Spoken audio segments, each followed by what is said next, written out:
The fire was a serious disappointment. As y'all may recall, stuff started to come together really well, and I had a clear vision for what I wanted the car to be. You know, those picture-perfect SPGs you see on the forums all the time. But sometimes things aren't as they come out to be, and we face challenges, and this is one of them. I'm hoping that in due time that this will be in a better state than it was before the fire, and I'm hoping that we can make something out of this.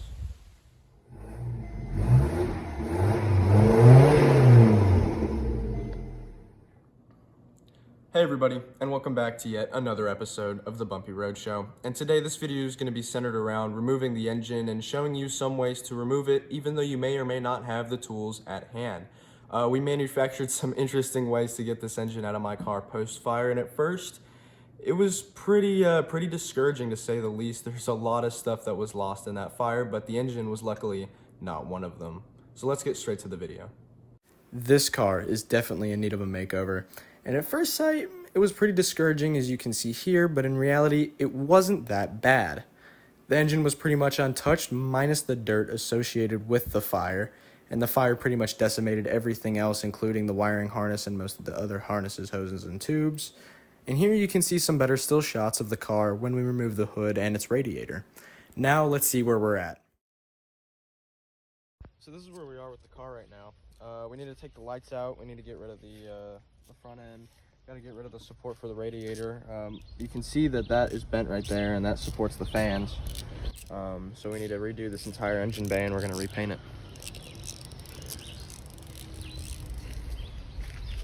Coming up soon, you'll get to hear what an upside down shift linkage nut does to a hobbyist mechanic, and typically the adjustment bolt faces upward when sometime during its maintenance it was put downward to where we couldn't get to it very easily. Mother. Uh-oh, that's on candid camera. They put it on backwards. Now I'm taking the slave cylinder out. Clutch is staying in, it's okay. It's not burning too bad. And this is not the only time I'm gonna have to do this. I'm gonna have to do this in the other car as well. All right, go get me a pair of needle nose pliers.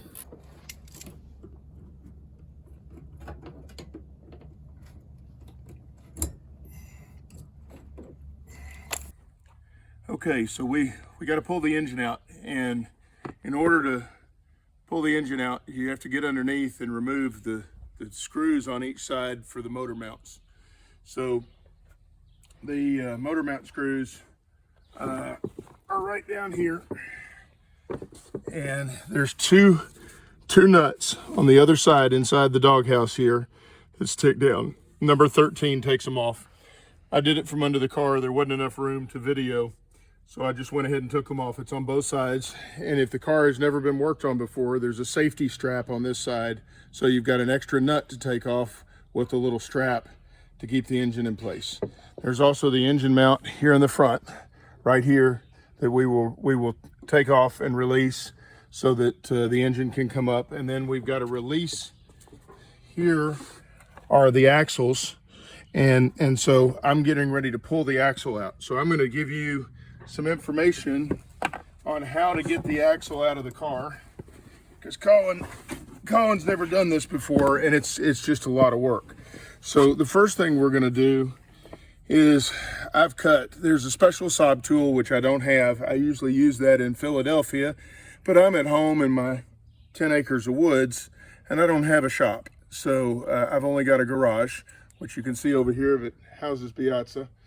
And this car, we don't have a hoist in the garage, and I don't want to stress the roof of the garage for that weight. So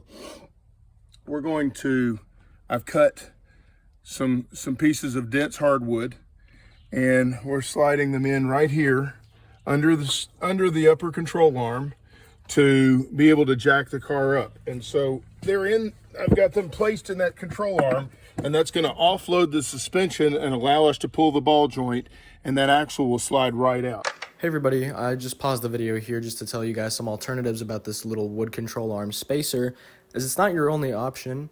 In a previous video, we covered my replacement of the ball joints, and I showed you guys a little contraption that we came up with in the garage in replacement of this Y-shaped spacer that is actually endorsed by SAAB, as it is seen in the manual.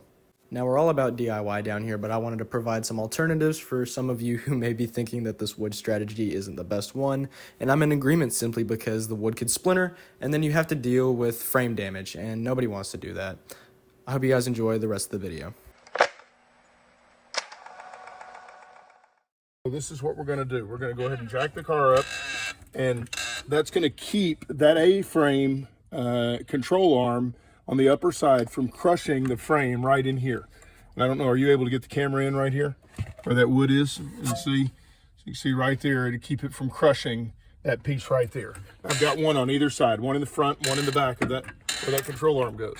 And you can hear the wood cramping down right now, but it'll eventually distribute that weight. And so now that control arm and all that weight is down on those two pieces of wood. And I hear them crunching, but I think they're going to be okay. So now, now we have to take our socket wrench. We're going to pull the ball joint on the bottom here, just like this, and break it. And we'll break it on both sides, and then just sit here and release the ball joint, and until it comes out. And I got a ball joint here. A nut that came off. I got one more to go, and we've just put ball joints on the car, so they're relatively new, so they come off easily. And I need to get something to tap. I probably can use the end of my socket wrench here just to tap.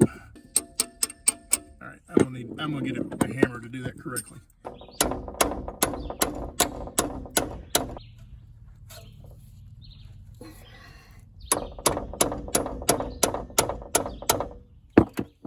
At this point, we were ready to take the axle out of the engine so that we could take the engine out, but I didn't have my tripod on hand and we were all hands on deck for that moment, so I had to recreate the separation of the steering swivel member from the motor. Going into this next part, the axle and the engine are disconnected from one another, so now we are ready to put the yoke on and move this car down to its parking spot. I need to make a yoke, so I'm going to take this, and literally it's an aluminum wire. It's soft. I'm just going to spin it around here to make a yoke to hold the driver down there on the car. And we're literally just providing it some support. So I'm going to slide it over the driver just like that. That will allow it to turn. And then I'm going to bring it up into this clamp right here and just literally twist it on. So we're not really trying to control it. We're just allowing the car to allowing it to turn while the car is moving without flopping around and keeping the axles relatively straight. We don't have far to move the car. As you can see, the car is here, the four-wheeler's there, and the car parks in front of that tree right there. So we've only got about 30 or 40 feet to move the car, and that's how we're going to do that and free it up. So now we're actually going to move the car, and you can actually watch us. I'm going to get on the four-wheeler and I'm going to just pull the car back, and my dad's here and he's going to help us guide the car in case it gets out of control. So just going down the hill, but we should in theory just back it up into its spot and we're done. Now that we have the engine out of the car, it's a lot easier for us to pull it with the four-wheeler so that we can get it into our shade tree parking space without much error. Now, this is where the yokes come into play, keeping the wheels turning, because otherwise the wheels would be locked up, and we would have a very hard time pulling it with the four-wheeler, which is pretty lightweight. This engine's only got 75,000 miles on it, so we took it out to clean up where the fire hit the engine bay. We're going to clean up and rebuild the engine completely separate from the car with all the hoses and everything. We'll drop it back in and connect it to the radiator and the transmission, and slip it back in. It'll only take a few hours to put it back in the engine. So when we do that, car should run. We'll clean it up, we'll paint it, we'll make it like a brand new engine, and then get it back in. So what do you think about it, Bump? I think it's all right. We'll work on it, we'll make it better. Now we're moving on to the technical portion of this video and what the technical manual has to say about taking out the engine. I didn't include this part earlier in the video just because my car wasn't a complete car and the technical manual kind of expects your car not to have caught on fire. So now we're going to go over the technical portion as I've already told the story behind it, and I also have some unique things to show in the middle of explaining how we did it. A little disclaimer before we get started on this page is the engine that is removed in this manual is a B202 engine, which is the one I have in my car, and so the steps may vary depending on your year model car and your engine. Now let's move on to the removal of the powertrain, with step 1 beginning with removing the hood or bonnet. Hey everybody, it's a rainy day out here and I wanted to show you guys an alternative to taking your hood off. I noticed I was editing in the manual and I realized that it mentions that you need to take your hood completely off to be able to take out the engine, which is an absolutely valid point, but I was thinking a while back to when I was hanging around Mr. Demi and his top mechanic, and I noticed that a lot of people might not actually know how to properly take their hood off, and I'm just going to show you guys the most efficient way as I learned it. So assuming that your hood is already unlatched, we reach underneath and there's a little pull tab right here, and so you pull it and you push, or well, pull towards you, and you drop it down and it should rest on that point, and it actually slides out because it's on a track. Now this assembly might seem a little bit complex, but it's actually held on by two things. Well, two bolts. And so the solution here is a number 13 wrench, and you simply just unfasten these bolts and release them from this tab, and it should be free. And I'm going to show you guys how that's done.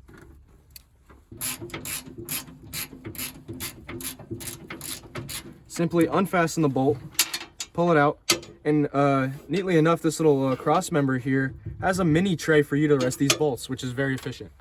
So once you've unfastened both of those bolts and right here pulled this tab back, all you have to do is get a second man, simply grab the hood, and walk out as is.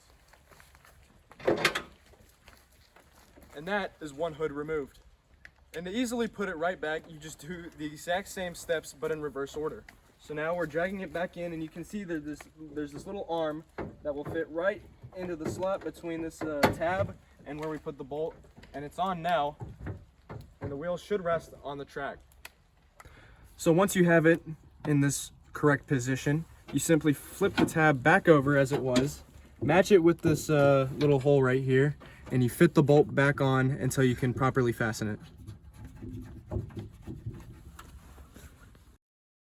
And fitting tool 8393209, which is the Y-shaped spacer you can see in that picture on the right. It asks you to fit it on the upper control arm under the right hand side. Step 3 asks you to disconnect the positive lead from the battery, and step 4 asks you to drain the coolant. Step 5 says to slacken the wheel nuts on the right hand front wheel, and step 6 says to raise the car and place the axle stands underneath the front jacking points. Step 7 says to engage reverse gear, and 8 says to carry out the following from underneath the car. First, it asks you to remove the taper pin from the gear shift rod joint. Next, it asks you to disconnect the speedometer cable. C says to remove the bolt securing the exhaust pipe to the clamp bracket on the transmission.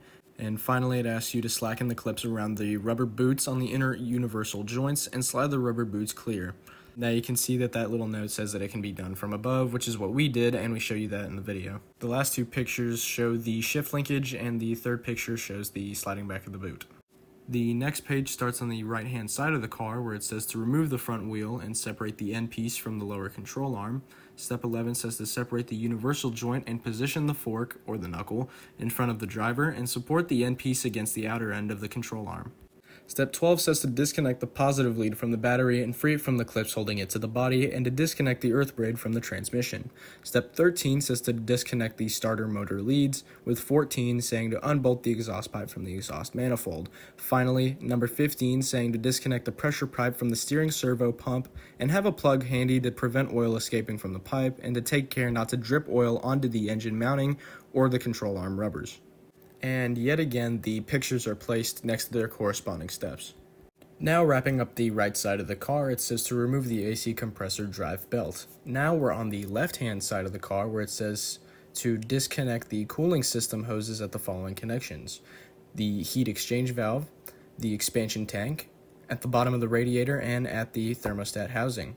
Step 18 says to disconnect the LH system cable harnesses as follows. at the LH sensor, which is the air mass meter, at the throttle switch, at the auxiliary air valve, at the injection valves, at the thermostatic switch, which is the NTC resistor, and the earthing points on the front lifting lug. Step 19 says to disconnect the other cable harness connections as follows: at the AC compressor terminal block and plug connector, at the alternator and the green and white cable to the positive terminal on the regulator, blue cable from the oil pressure switch, the black, yellow, and red leads to the idling increase valve, the yellow and white cable from the temperature transmitter, and the gray cable from the knock detector. It says to release the cable harness from the clip on the fuel injector manifold, and from the rear of the engine, and from the coolant hose between the engine and the expansion tank. Now, a cool little function of this manual here about this diagram at the bottom, steps 18 and 19 actually act as a directory to show you, if you need to find the LH sensor, you look at A on step 18 in the diagram and it shows you where it is.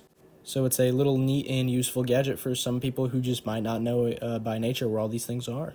Step 20 says to withdraw the loose cables and guide the harness out of the engine compartment and place it on top of the power distribution unit, and to remove the adjusting bolt in the alternator bracket and remove the drive belts and lift the alternator clear. Step 22 says to disconnect the brake servo hose from the inlet manifold and disconnect the throttle cable and sheath. Next, we have to remove the AC compressor and bracket from the block and place them on the filter housing for the heater system, and to secure the alternator. Next, we have to disconnect the fuel lines at the connections at the front of the fuel injection manifold and on the fuel pressure regulator. For the engines with intercoolers, first you need to remove the coil, then disconnect the turbo pressure line from the turbo compressor and the intercooler/throttle housing, and step 27 says to remove the auxiliary fan. Next, you have to remove the air mass meter together with the suction pipe for the turbo unit, disconnect the hoses at the solenoid valve, and the crankcase ventilation at the suction pipe.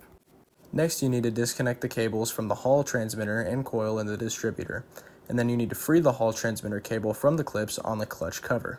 Step 30 says to disconnect the solenoid valve hoses from the connections on the turbo unit and charging pressure regulator. Finally, step 31 says to disconnect the hydraulic hose from the slave cylinder and plug the hose to stop fluid escaping. Step 32 says to remove the engine mounting bolts, and step 33 says that the AC bracket on engines with air conditioning incorporates a recess of an attachment for a lifting hook.